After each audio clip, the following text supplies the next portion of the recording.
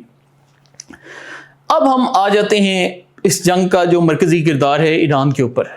اور ایران میں جو سب سے پہلی چیز ہے وہ ہمارے سامنے ایران کی بنیادی طور پر قیادت آ جاتی ہے. اب ایران کی جو لیڈرشپ ہے اس میں آیت اللہ خامنئی تھے جو کہ اب شہید ہو چکے ہیں, اور اب ان کے جو بیٹے ہیں وہ مجتبیٰ خامنئی ہیں. اور مجتبیٰ کے متعلق اس وقت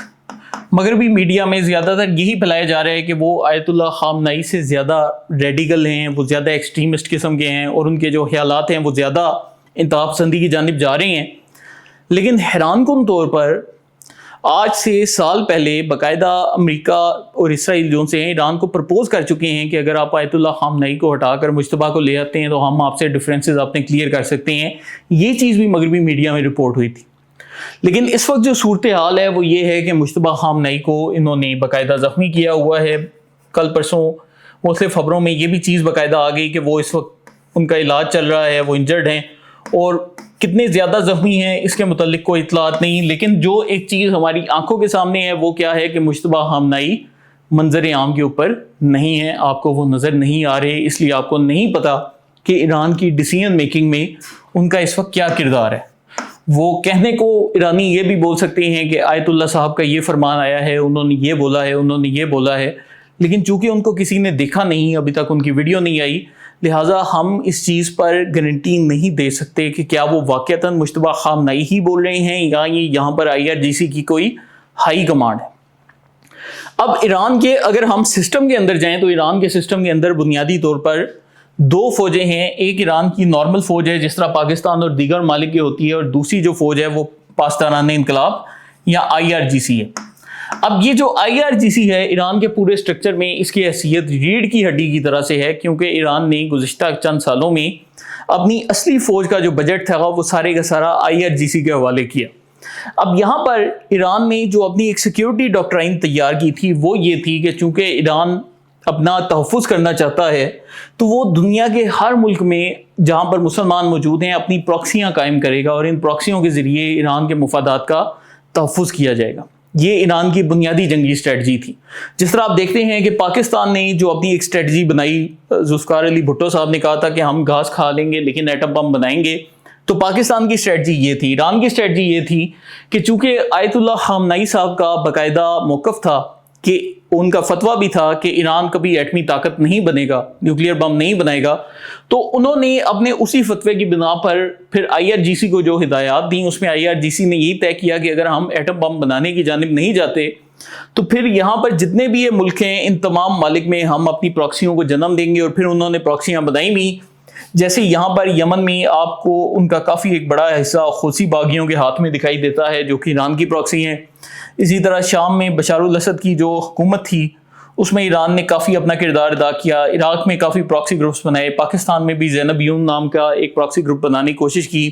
شام میں تو ان کا ایک دور میں بہت زیادہ انفلوئنس رہا, لیکن پھر کیا ہوا کہ ڈونلڈ ٹرمپ کے پچھلے دور حکومت میں جب قاسم سلیمانی کو شہید کر دیا گیا عراق میں, تو اس کے بعد سے ایران کا جو پراکسی نیٹ ورک تھا وہ بڑی تیزی سے ڈسمنٹل ہونا شروع ہوا, جس میں جو سب سے بڑا ان کو نقصان پہنچا وہ یہاں پر اسرائیل کے ساتھ موجود حزب اللہ سے ہوا کہ حزب اللہ کو جب اسرائیل نے کافی زیادہ تباہ کیا. آپ کو یاد ہی ہوگا کہ چند سال پہلے پیجر دھماکے ہوئے کہ حزب اللہ کے جتنے لوگ تھے وہ آپس میں بات چیت کرنے کے لیے ایک ڈیوائس پیجر کا استعمال کرتے تھے, اور اس ڈیوائس کے اندر باقاعدہ اسرائیل نے اپنے ہی مینوفیکچرر سے بارود ڈلوا دیا اور سارے پیجر پھٹ گئے, جس سے حزب اللہ کی وہ ساری ٹاپ کی قیادت جو کہ جنگ لڑ سکتی تھی, جو کہ اسرائیلی فوجیوں کے سامنے کھڑی ہوتی تھی, ان کے بازو اور ہاتھ زخمی ہو گئے. اور اس کے بعد سے اب تک ان کی بہت بڑی قیادت کی جو ایک زیادہ تر ان کے جو لوگ ہیں وہ ابھی تک جنگ میں اپنا رول ادا نہیں کر پا رہے. تو حزب اللہ کے جانے کا بھی کافی زیادہ ایران کو نقصان ہوا. اسی طرح ہی وقتاً فوقتاً آپ نے دیکھا کہ بائی اسٹریٹجی یا بائی ڈیزائن ایران کے جتنے بھی پارٹ تھے انہوں نے کاٹنے شروع کر دیے, کہ سب سے پہلے شام سے بشار الاسد کو ہٹایا, پھر لبنان میں حزب اللہ میں سید حسن نصر اللہ کو شہید کیا گیا. اس کے بعد سے ہم نے دیکھا کہ حوثی باغیوں کے اوپر بھی باقاعدہ انہوں نے بار بار حملے کیے, لیکن یہ چونکہ اتنے زیادہ پرومیننٹ نہیں، اس لیے ابھی تک ان کے ڈائریکٹ جو سے نشانے پر نہیں آ سکے، اور اس کے پیچھے کیا حکمت ہے یہ بھی سوچنے کی ضرورت ہے۔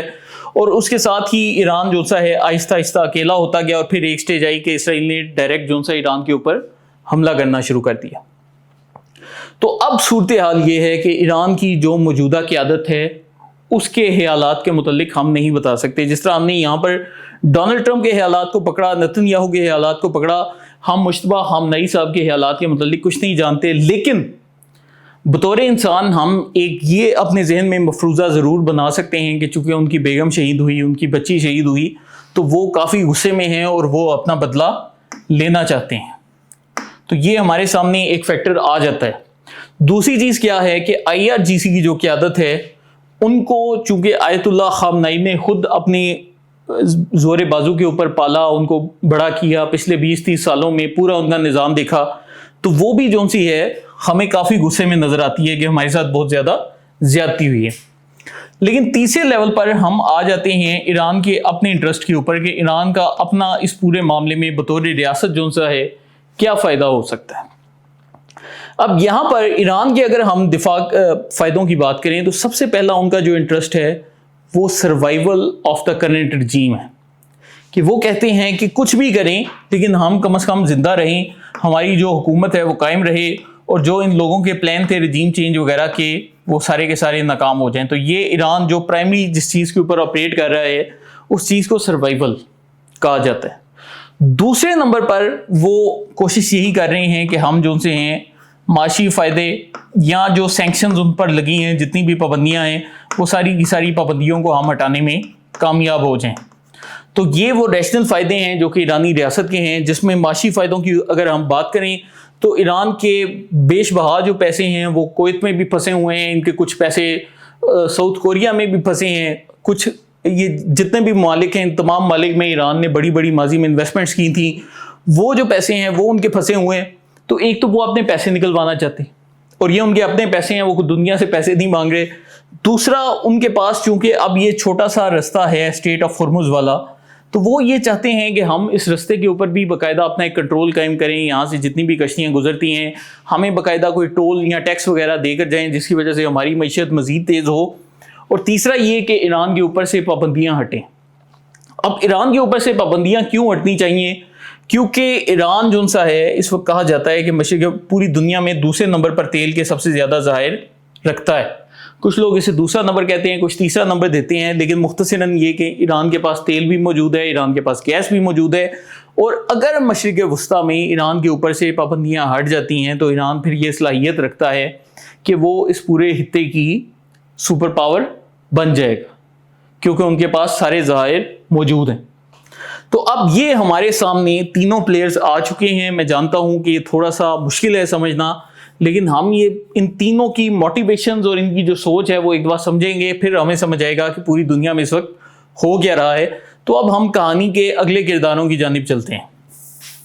تو یہاں پر ہم نے ٹرمپ کا بھی احاطہ کر لیا، ہم نے اسرائیل کا بھی احاطہ کر لیا، ہم نے ایران کا بھی احاطہ کر لیا، لیکن اب آتے ہیں اس جنگ کے باقی پلیئرز کی جانب جو کہ براہ راست اس میں شامل نہیں، لیکن ان سب کے اپنے اپنے فوائد اس پورے معاملے میں جڑے ہوئے ہیں۔ سب سے پہلے جو اس جنگ میں سب سے زیادہ نقصان ہو رہا ہے وہ ہو رہا ہے GCC کنٹریز کا۔ تو یہ ہمارے سامنے سعودی عرب آ جاتا ہے، متحدہ عرب امارات آ جاتا ہے، عمان آ جاتا ہے، پاکستان یہاں پر عراق آ جاتا ہے، شام آ جاتا ہے۔ یہ تمام جو ممالک ہیں براہ راست اس جنگ سے جڑے ہوئے ہیں۔ اسپیشلی یہاں پر جو تیل کی بلاکیڈ ہونا شروع ہوئی ہے اس سے ان تمام ممالک پہ کافی اثر پڑ رہا ہے، کویت کے اوپر، قطر کے اوپر۔ اب ہو کیا رہا ہے؟ ہمیں سب سے پہلے ان تمام ممالک کی سائیکالوجی سمجھنی ہے کہ یہ تمام ممالک اس پوری صورتحال میں چاہتے کیا ہیں۔ تو جب ہم بات کرتے ہیں GCC کنٹریز کی، تو چاہے وہ سعودی عرب ہو جائے، چاہے متحدہ عرب امارات ہو جائے، چاہے کویت ہو جائے، چاہے قطر ہو جائے، تو یہ سارے ملک اس وقت دنیا کے ترقی یافتہ ممالک کنسیڈر کیے جاتے ہیں۔ اب آپ دیکھیں کہ جس طریقے سے دبئی ڈیولپڈ ہے، جس طریقے سے متحدہ عرب امارات ڈیولپڈ ہے، تو پوری دنیا کے جو سیاح ہیں، چاہے وہ رشیا سے ہیں، چاہے وہ امریکہ سے ہیں، چاہے وہ یورپ سے ہیں، چاہے وہ برطانیہ سے ہیں، وہ ان کے پاس آ رہے ہیں۔ تو ایک طرح سے وہ اپنی جس لیول پر یا جس پیک پر پہنچنا چاہتے تھے وہاں پر وہ پہنچ چکے ہیں۔ اسی طریقے سے سعودی عرب کے پاس دنیا کا سب سے زیادہ ریلیجیس ٹورزم آتا ہے، مکہ اور مدینہ وہاں پر موجود ہیں. اور اس کے ساتھ ہی سعودی عرب کی حالیہ کچھ سالوں میں جو ایک اسٹریٹجی رہی ہے وہ یہ رہی ہے کہ جس طریقے سے متحدہ عرب امارات نے اپنا بہت بڑا ٹورزم کا پوٹینشیل ایکسپلور کیا ہے اور وہاں پر لوگ بڑی تعداد میں آ رہے ہیں, تو وہی سارے عوام جو ان سے اٹھا کر ہم سعودی عرب لے کر آنا شروع کر دیں. یہ جو چیز ہے یہ یو اے ای کے لیے بھی تھوڑی سی ایک پریشان کن ہے, کیونکہ یہاں پر پھر آپ کے لیے خطے میں تھوڑے سے ریجنل چیلنجز ڈیولپ ہو رہے ہیں. اور اب ہوگا یہ کہ جیسے جیسے سعودی عرب ان کو اٹریکٹ کر رہا ہے تو سعودی عرب کی بھی خواہش یہی ہے کہ پورے خطے میں امن رہے, استحکام رہے, اسٹیبلٹی رہے, چیزیں جو ان سی ہیں اوپر نیچے نہ ہوں. تو اگر ایسا ہوتا رہے گا تو سعودی عرب میں جو ان کا ایک ویژن 2030 ہے جس میں آپ نے دیکھا ہوگا کہ وہ نیوم نام کا پورا شہر بنا رہے ہیں, الاولا کی جو بلڈنگز ہیں ان کو پروموٹ کر رہے ہیں, تو وہ جو سعودی عرب کا ایک گریٹر پلان ہے وہ پورا ہو سکتا ہے. لیکن اب جنگ کی صورت میں آپ دیکھ رہے ہیں کہ وہ سارے پلانز اس وقت رک چکے ہیں, اور سعودی عرب کو جو سب سے بڑی فکر ہے وہ اپنی سیکیورٹی کی بڑھ گئی ہے, اور اس چیز کا انہیں پہلے ہی اندازہ تھا, اسی لیے انہوں نے پھر امریکہ کی بجائے پاکستان سے رابطے اپنے جو سے زیادہ تیز کرنے شروع کر دیے. اب اسی طرح ہی یہ جو سائڈ پر ریاستیں ہیں جن میں قطر ہو گیا, کویت ہو گیا, بحرین ہو گیا, وہاں پر بھی ان کی پوری خواہش یہی ہے کہ ہم چونکہ تیل پیدا کرتے ہیں تو ہم کسی طریقے سے اپنے آپ کو اتنا سٹیبل رکھ سکیں کہ ہم اپنے تیل کی ایکسپورٹ کرتے نہیں, ہمارے پاس عالمی پیسہ آتا رہے اور ہم لوگ جو جس لائف سٹائل کے اوپر اپنی زندگیاں گزار رہے تھے اسی لائف سٹائل میں گزاریں. تو اس پوری صورتحال میں آپ کو جی سی سی کنٹریز کا بظاہر جو سا ہے ان کو متحدہ عرب امارات کو ذرا سا سائڈ پہ کر کے باقی سب کا بھی اور ان کا بھی کچھ نہ کچھ حد تک یہی موقف نظر آتا ہے. وہ کہتے ہیں کہ یار چیزیں جیسی تھیں ویسی ہو جائیں, جس طریقے سے پہلے اسٹیٹس کو تھا ویسے ہی قائم رہے, ہمارے ساتھ کوئی اتنے زیادہ مسئلے مسائل نہ ہوں, ہمیں جنگوں میں نہ پڑنا پڑے, ہمارے پاس پہلے ہی پیسے آ رہے ہیں تو ہم جتنا سکون میں رہیں گے اتنا ہی ہمارے حق میں بہتر ہوگا. تو یہ ان کا موقف آ گیا. لیکن اب مسئلہ کیا ہے کہ ایران نے یہاں پر اسٹریٹ آف ہارمز کو بند کر دیا ہے, جس کی وجہ سے ان کی تیل کی جتنی بھی ترسیلات ہیں وہ ساری کی ساری رک چکی ہیں, اور اس کے ساتھ ہی ان کا جو ایک اسٹیٹس کو قائم رکھنے کا خواب تھا یا خواہش تھی کہ ہمارے پاس پیسے آتے رہیں, دنیا ہمیں پیسے دیتی رہے, ہم تیل بیچتے رہیں, ہم بڑی بڑی عمارات بناتے رہیں, وہ سارے کا سارا کہیں نہ کہیں رستے میں رک چکا ہے. تو یہ جتنے بھی ملک ہیں ان کی اس وقت جو سب سے بڑی خواہش ہے وہ کیا ہے کہ ماضی کا اسٹیٹس کو بحال ہو جائے, جس طریقے سے چیزیں جنگ سے پہلے تھیں اسی سٹیج پر چلی جائیں اور ہمیں جنگ نہ لڑنا پڑے. لیکن اب جب سے ایران یہ سب بند کر رہا ہے تو آہستہ آہستہ ان ملکوں کے صبر کا پیمانہ بھی لبریز ہوتا جا رہا ہے. اس کی میں آپ کے سامنے ایک مثال رکھوں گا. میں جانتا ہوں ہمارے بہت سے دوستوں کو یہ بات چبھے گی, لیکن آپ تصور کریں کہ پاکستان کے اوپر انڈیا کے لوگ جو سے ہیں وہ انڈین حکومت کی جانب سے, یا چلیں انڈیا چھوڑیں, آپ سری لنکا سوچ لیں یا نیپال سوچ لیں کہ نیپال پاکستان کے اوپر اچانک ہی میزائل پھینکنا شروع کر دیتا ہے اور پاکستان کے اوپر 2000 نیپالی میزائل آ کر گر رہے ہیں, پاکستان ان کو انٹرسیپٹ کر رہا ہے, کوئی پاکستان کے اتنا خاص نقصان نہیں ہو رہا. لیکن ہماری جو عوام ہے وہ جب پوچھے گی کہ نیپال ہمیں کیوں میزائل مار رہا ہے تو نیپالی کہیں گے کہ پاکستان جو سا ہے وہ اس نے چونکہ ہمارا ایک دشمن ملک ہے برما, کہ پاکستان نے برما کی ایمبیسیوں کو جگہ دی ہے, برما کی جو فوج ہے وہ پاکستان میں آتی جاتی رہتی ہے, اس لیے پاکستان برما کا اتحادی ہے, لہٰذا ہمیں پاکستان کے اوپر میزائل مارنے چاہیے. اب یہ ایک ہائپوتھیٹیکل سینیریو ہے, لیکن آپ بطور عوام ذرا ان کی ذہنیت کے اوپر غور کریں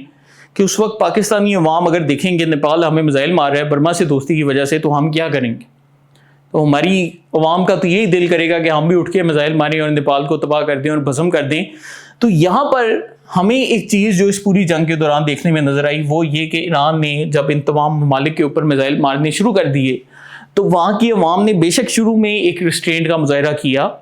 لیکن وقت گزرنے کے ساتھ ساتھ وہاں کے جتنے حکمران ہیں ان کے اوپر پریشر بڑھتا جا رہا ہے. یہ چیز ہمیں سمجھنے کی ضرورت ہے کہ جو جی سی سی کنٹریز کے حکمران ہیں ان کی عوام ان کو یہی کہہ رہی ہے کہ بھائی جان ہماری معیشت ڈوبتی جا رہی, ایرانی آپ کے اوپر میزائل پھینکتے جا رہے اور آپ اس کا کوئی علاج بھی نہیں کر رہے. تو ہمارے یہ جو حکمران ہیں یہ کس چیز کے حکمران ہیں؟ اچھا, تو اب ہم اگر واپس اسی نیپال والی مثال کے اوپر جاتے ہیں تو آپ کو یہی لگے گا کہ اگر پاکستان کے اوپر نیپال برما کی دوستی کی وجہ سے بار بار میزائل پھینکتا جا رہا ہے تو ایک سٹیج پر ہمارے عوام یہ بھی کہنا شروع کر دیں گے کہ ہمارے حکمران کچھ نہیں کر رہے, ہمارے حکمران ڈرپوک ہیں, بزدل ہیں, ان کو جواب نہیں دینا آتا, نیپال کی کیسے جرت کہ وہ ہمارے اوپر میزائل مارے. اور یہی جو حال ہے آپ کو جی سی سی کنٹریز کا بھی نظر آ رہا ہے کہ وہاں کے عوام بھی یہ سوال کر رہے ہیں کہ ہم کتنے عرصے سے ملٹری میں انویسٹ کر رہے ہیں. اب جیسے قطر ہے تو وہ دنیا کے جدید ترین رافیل طیارے خرید رہا ہے. اسی طرح سعودی عرب نے امریکی آرمی کو کتنا فنڈ کیا, کتنی ان کی بیسز بنا کر دیں, تو سب کا ہمیں کیا فائدہ ہو رہا ہے. اب مسئلہ یہ ہے کہ وہاں پر جو حکومت ہے وہ بھی جمہوریت نہیں ہے بلکہ آمریت ہے. آپ سب کو پتہ ہے کہ وہاں پر بادشاہوں کی حکمرانی ہے. تو ایک بادشاہ جب عوام اسے تنگ آنے لگ پڑے تو اسے زیادہ خوف محسوس کرتا ہے. تو اب اس بادشاہ کو کچھ ایسے اقدامات کرنے پڑیں گے تاکہ وہ عوام کی مدد کر سکے. اب ہم چونکہ اس پوری جنگ کو سمجھتے ہیں کہ ہماری پوری دنیا پاکستان ہے اور صرف پاکستان ہی چاروں طرف ہے, تو اس طریقے سے نہیں ہوتا. چونکہ پاکستان کے اوپر میزائل نہیں گرے اس لیے ہمیں یہ محسوس نہیں ہوتا کہ عرب ممالک کو ایران سے جنگ کرنی چاہیے یا نہیں کرنی چاہیے. لیکن اگر ہم ان عرب ممالک کے جو بادشاہ ہیں ان کا موقف دیکھیں تو اس میں پھر ان کے ذہنوں میں ایک یہ بھی خیال آتا ہے کہ شاید ہمیں جنگ کی جانب جانا پڑے. تو اب ایک ہمارے پاس یہاں پر جو سیکنڈری پلیئرز ہیں ان میں جی سی سی کنٹریز آ جاتی ہیں کہ وہ جنگ کی جانب جا سکتے ہیں. اب ان ممالک کو روکا کس نے ہے؟ تو یہ پورا عالمی میڈیا بتاتا ہے کہ پاکستان نے روکا ہے. پاکستان نے کیسے روکا ہے اس کے اوپر آ جاتے ہیں. اب پاکستان نے باقی سب کو روکا ہے لیکن متحدہ عرب امارات کو پاکستان نے نہیں روکا, اور حالیہ کچھ عرصے میں یہ بھی خبریں آئی تھیں کہ انہوں نے بھی ایران کے اوپر کچھ حملے کرنے کی کوشش کی ہے جو کہ اتنے بڑے پیمانے پر نہیں تھے, لیکن البتہ انہوں نے کچھ نہ کچھ کیا ہے. لیکن باقی سب کو پاکستان نے روک کے رکھا تھا. اب پاکستان نے کیوں روک کے رکھا ہے؟ کیونکہ پاکستان اس پوری جنگ میں ایک بڑی عجیب صورتحال کا شکار ہے. کیا صورتحال ہے کہ پاکستان میں سب سے پہلے ہم آ جاتے ہیں لیڈرشپ کی جانب, جس میں ایک طرف وزیر اعظم شہباز شریف ہیں, دوسری طرف فیلڈ مارشل عاصم منیر صاحب ہیں. اب یہ جو دونوں کی جوڑی ہے ان کو جس حالت میں پاکستان ملا سال 2022 کے بعد سے آپ نے خود دیکھا ہے کہ کیسے پاکستان کی کرنسی تباہ ہو رہی تھی, کہا جا رہا تھا ملک تباہ ہو رہا ہے, ملک سری لنکا بننے جا رہا ہے. پھر پاکستان میں جو ایک سیاسی انتشار تھا, جو ایک فتنہ فساد پھیلا ہوا تھا, تو ان لوگوں کی جتنی بھی پچھلے 2 سے 4 سال میں ایک سٹرگل رہی ہے وہ یہی رہی ہے کہ ملک کو کم از کم ایک سٹیبل حالت کی جانب لے کر جایا جائے. ہاں اس کے لیے ہمیں پاکستان کو ایک ہارڈ کنٹری بنانا پڑے, ہم بنانے کو تیار ہیں. لیکن اگر یہ جتنے بھی عرب ممالک ہیں یا چین کی بھی آپ مثال لے لیں کہ یہ بھی ہارڈ کنٹری رہ کر اپنے ٹارگیٹس اچیو کر سکتے ہیں, تو پھر پاکستان میں ہم نے یہ کیا ڈرامہ کھڑا کیا ہوا ہے کہ کوئی بھی اٹھ کے احتجاج اور فساد شروع کر دیتے اور اس کو ریاست نہیں روکتی. تو اب یہ جو لیڈرشپ ہے اس کا ایک جو بنیادی نظریہ ہے وہ ہے سٹیبلٹی, اور دوسرا جو ان کا نظریہ ہے وہ ہے کہ ہمیں اپنے ملک کی جو معاشی آمدن ہے یا جو اکانومی ہے اس کو بہتر کرنا ہے. ہم اپنے ملک میں مہنگائی کو کم کریں, چیزوں کو بہتر کریں تاکہ ہمارا جو ملک ہے وہ چلتا رہے. اور یہاں پر دیکھیں میں آپ کے سامنے ایک گیم تھیوری پیش کرتا ہوں کہ بڑے لوگ پاک فوج کے اوپر تنقید کرتے ہیں, اور میں نے بڑی دفعہ یہ تنقید سنی کہ جی فوجی جو سے ہیں وہ ڈی ایچ اے میں وہ گھر بناتے ہیں, وہ ڈی ایچ اے کے مکان بیچتے ہیں, ہماری فوج سڑکیں بناتی ہے, ایف ڈبلیو او کے ٹھیکے اٹھاتی ہے, فوجی فوڈز ہیں جی, فوجی سیمنٹ ہے. لیکن مجھے یہ بتائیں کہ فرض کیا پاکستان کل کو ایگزسٹ کرنا بند ہو جاتا ہے, اللہ معاف کرے, تو کیا یہ فوجی فوڈ, فوجی سیمنٹ, ڈی ایچ اے, عسکری, یہ ساری چیزیں قائم رہیں؟ نہیں رہیں گی, کیونکہ ان کی جو ایگزسٹنس ہے, چاہے آپ جتنا بھی کہہ لیں کہ جی فوج اپنی جیبیں بھرتی ہے, وہ اپنے خیالات کا جو سے اپنے مفادات کا تحفظ کرتی ہے, آپ جس مرضی طریقے سے بھی دیکھ لیں ان کی جو ایگزسٹنس ہے وہ ڈائریکٹلی پاکستان کی ایگزسٹنس سے جڑی ہے. تو چاہے آپ کان کو ادھر سے پکڑیں چاہے آپ کان کو ادھر سے پکڑیں, آپ اس چیز میں جو سا ہے جب بھی آپ دیکھیں گے آپ کو نظر آئے گا کہ پاکستان اور پاک فوج آپس میں لازم و ملزوم ہے. اگر پاکستان ختم ہوگا فوج ختم ہو جائے گی, اور اگر فوج ختم ہو جائے گی تو پاکستان ختم ہو جائے گا. تو یہاں پر جو ان کا دوسرا انٹرسٹ ہے وہ کیا ہے کہ پاکستان کی معیشت کو بہتر لے کر جانا. اسی سلسلے میں حالیہ کچھ عرصے میں آپ کو نظر آ رہا کہ کبھی وہ مائنز اینڈ منرلز کی کانفرنسز بھی کر رہے ہیں, کہیں وہ کوشش کر رہے ہیں کہ پاکستان میں کراچی سے کوئی تیل کے ذخائر نکل رہے ہیں تو ان کو ہم نکالنے کی کوشش کریں کہ آہستہ آہستہ اس ملک کو بھور سے نکالا جائے. اب یہاں پر جیسے ہی سعودی عرب اور یہ باقی جی سی سی کنٹریز کے اوپر پریشر آنا شروع ہوگا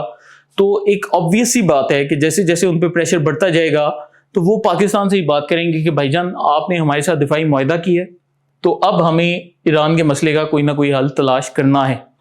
اور پاکستان کے اوپر یہ بڑی شدید پریشر والی صورتحال ہے. یہاں پر دیکھیں پاکستان میں چونکہ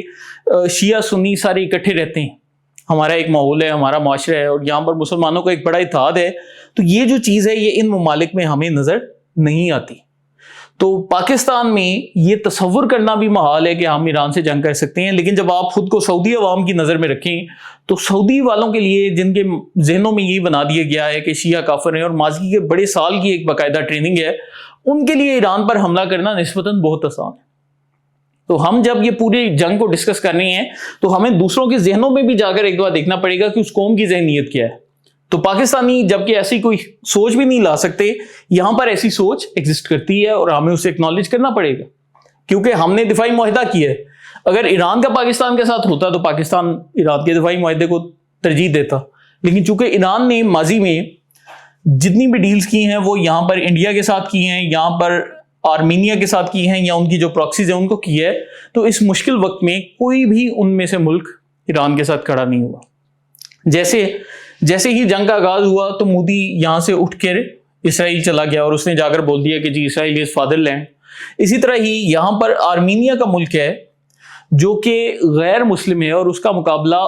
آذربائیجان کے ساتھ تھا جو کہ ایک مسلمان ملک ہے. لیکن ایران نے اس پوری جنگ میں آرمینیا کو سپورٹ کیا, اور اس کا نتیجہ کیا نکلا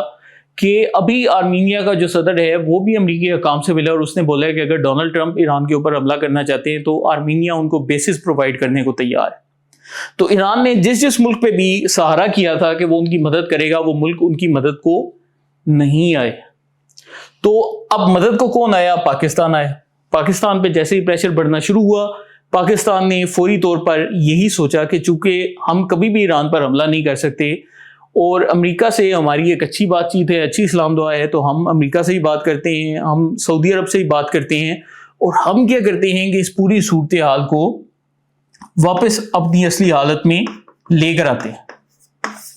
تو واپس جو اصلی حالت ہے اس کو کیا کہا جاتا ہے؟ اسٹیٹس کو. تو اب یہاں پر ہمیں جو ایک چیز بنیادی طور پر نظر آ رہی ہے وہ یہ ہے کہ پاکستان کا اور گلف کنٹریز کا جو اس پورے معاملے پر موقف ہے وہ ایک ہی ہے کہ ہم نے اسٹیٹس کو اوپر جانا ہے, اور ہم نے جو جنگ سے پہلے صورتحال تھی اسی صورتحال پر پورے خطے کو واپس لے کر آنا ہے. کیوں؟ کیونکہ پاکستان کو اس سے کیا فائدہ ہے کہ نمبر 1 یہ کہ ہمیں ایران سے لڑائی کی صورتحال پر نہیں جانا پڑے گا. نمبر 2 یہ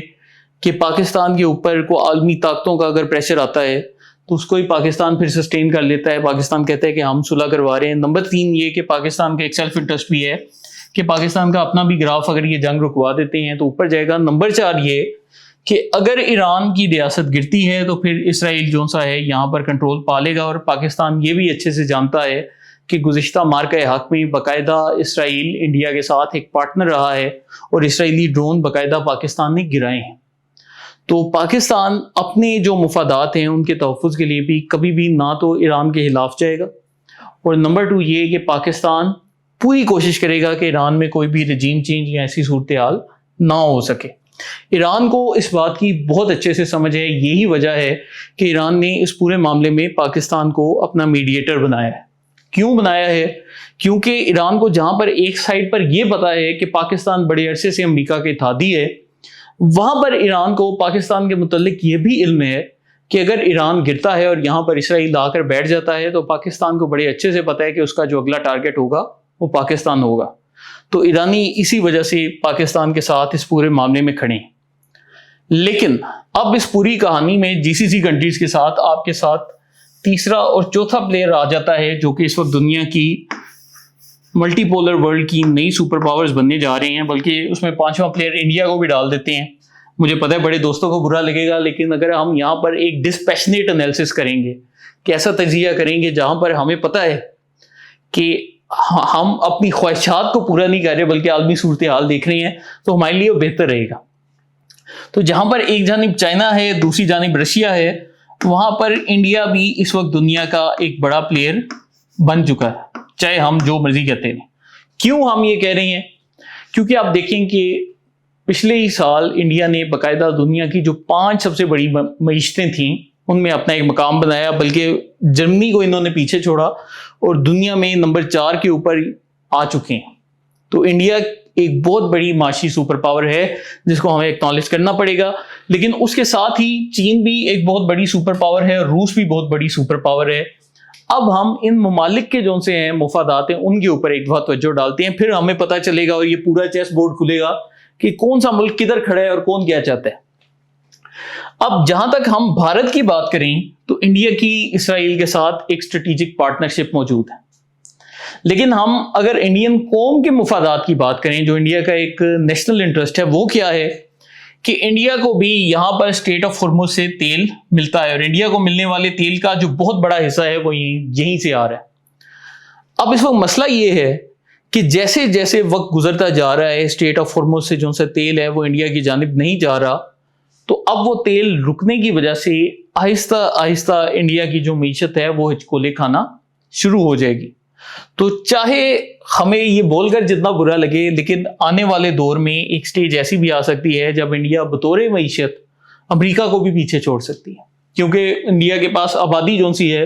دنیا میں دوسرے بڑے نمبر کی سب سے زیادہ آبادی ہے. تو یہ اگر آبادی ایک صحیح ڈائریکشن میں لگے اور باقاعدہ بہت زیادہ اپنا ایک رول ادا کرنے لگ پڑے یہ گلوبل اکانومی میں, تو وقت کے ساتھ ساتھ انڈیا دنیا کی سپر پاور بن کے ابھر سکتا ہے, ان میں یہ پوٹینشل موجود ہے. لیکن اب جیسے جیسے جنگ بڑھے گی ان کو تیل نہیں ملے گا تو ان کے لوگ آپ کو سڑکوں پر نظر آئیں گے, اور آپ کو نظر آ بھی رہی ہیں. آپ نے بہت سی ویڈیوز دیکھی ہوں گی جن میں انڈیا کے لوگ بڑے بڑے LPG سینٹرز کے سامنے وہ ٹینک پکڑ کر موجود ہیں اور وہاں پر آہستہ آہستہ مسئلے مسائل بڑھتے جا رہے ہیں. اسی طرح ہم آ جاتے ہیں چائنا کی جانب. اس وقت اگر کوئی واحد ملک امریکہ کو پوری دنیا میں سب سے زیادہ ٹکر دے رہا ہے تو وہ ملک چین ہے. اور چین کو جو تیل ملتا ہے اس میں ابھی موجودہ صورتحال میں اس کا 30 سے 40% جو تیل ہے وہ رشیا سے آتا ہے, اور باقی چین کا جتنا بھی تیل ہے وہ یہی اسٹریٹ آف ہرمز سے ہو کر چین تک پہنچتا ہے. اب اس کا میرے خیال سے روٹ کے نیچے سے بھی جا سکتا ہے, مجھے اس کے روٹ کا صحیح نہیں, لیکن یہاں پر تقریباً چین کا 55 سے لے کر 70% تک جو تیل ہے وہ اسٹریٹ آف ہرمز سے آئے گا. اور اسی طرح ہی چین کو جو 30% گیس کی ضرورت پڑتی ہے وہ بھی اسی رستے سے ہو کر کنٹینروں اور ٹینکروں کے ذریعے چین تک جاتی ہے. تو اب یہ جو پورا رستہ ایک بند کیا گیا ہے اس سے چین کو بھی براہ راست بہت زیادہ نقصان اٹھانا پڑ رہا ہے, کیونکہ چین روس سے تیل تو خرید لے گا لیکن یہ تیل چین کی بنیادی ضروریات کو پورا کرنے کے لیے کافی نہیں ہے. اور تیسرے نمبر پر ہمارے سامنے روس آ جاتا ہے, اور روس کا آپ کو پتا ہے کہ روس پہلے ہی یوکرین کے ساتھ اس پورے خطے میں ایک جنگ میں مصروف ہے, جس کی وجہ سے روس کو ماضی کے 2-3 سال میں کافی شدید نقصان اٹھانا پڑا ہے. اگر آپ نے خبریں دیکھی ہوں تو روس کے جتنے بھی ارب پتی لوگ تھے ان کی ایک بہت بڑی تعداد دبئی میں جا کر ہجرت کر گئی اور اپنے سارے پیسے اٹھا کر لے گئی, اور روس کی معیشت کو پچھلے چند سالوں میں کافی شدید نقصان کا سامنا کرنا پڑا ہے. اور یہی وجہ ہے کہ اس وقت چین جو سا ہے دوسرے نمبر پر آ چکا ہے جبکہ روس تیسرے نمبر پر جا رہا ہے. تو اب اس ملٹی پولر ورلڈ میں ہم نے جب ان تمام ممالک کے فائدے اور نقصانات دیکھ لیے ہیں تو اس کے بعد اب ہم مختلف تھیوریز پر غور کرتے ہیں کہ یہ ساری تھیوریز کیسے پلے آؤٹ کر رہی ہیں, اور اب ہمیں سمجھ لگے گی کہ یہ جو جنگ کا رخ ہے یہ کس جانب جا رہا ہے. میں جانتا ہوں یہ ویڈیو لمبی ہوتی جا رہی ہے, لیکن میں چاہتا ہوں کہ ویڈیو لمبی ہو تاکہ میری بھی کنفیوژن کلیئر ہو اور آپ سب کی بھی کنفیوژن اس پورے معاملے پر کلیئر ہو کہ کون کس کے ساتھ کھڑا ہے. تو سب سے پہلے ہم آتے ہیں امریکہ کی جانب. جیسا کہ ہم نے بات کی کہ ڈونلڈ ٹرمپ بے شک بیوقوف ہونے کی ایکٹنگ کرتا ہے لیکن وہ بہت چالاک ہے, اور امریکہ کی جو ڈیپ سٹیٹ ہے اس نے ایک بھی دفعہ ڈونلڈ ٹرمپ کو روکنے کی کوشش نہیں کی کہ بھائی جان اگر آپ جنگ کرنا چاہتے ہیں تو اس جنگ کو روک دیں. تو اگر امریکہ کی ڈیپ سٹیٹ کی جو سی ہے سپورٹ ڈونلڈ ٹرمپ کو حاصل ہے تو اس کا مطلب یہ ہے کہ ڈونلڈ ٹرمپ کچھ ایسا کام کر رہا ہے جس سے امریکہ کے نیشنل انٹرسٹ کو فائدہ پہنچ رہا ہے. تو ہم لوگ ہمیشہ چیزوں کا ایک سطحی قسم پر تجزیہ کرتے ہیں کہ جی ٹرمپ کو اسرائیل نے کہہ دیا تو اس نے یہ کر دیا. نہیں, ابھی آپ نے غور کرنا ہے. اس وقت امریکہ کے لیے سب سے بڑا جو تھریٹ ہے چین اور رشیا ایک ملٹی پولر ورلڈ ہے. روس کی معیشت کو وہ پہلے ہی جنگ میں تباہ کر چکے ہیں. امریکہ پاگل نہیں کہ وہ ادھر بیٹھ کر یوکرین کو اربوں ڈالرز دے رہا ہے, ان کو ہتھیار دے رہا ہے, ان کو اسلحہ دے رہا ہے کہ وہ روس کا مقابلہ کریں. کیوں کریں؟ کیونکہ امریکہ یہ جانتا ہے کہ جتنا زیادہ ہم یوکرین کو اسلحہ دیں گے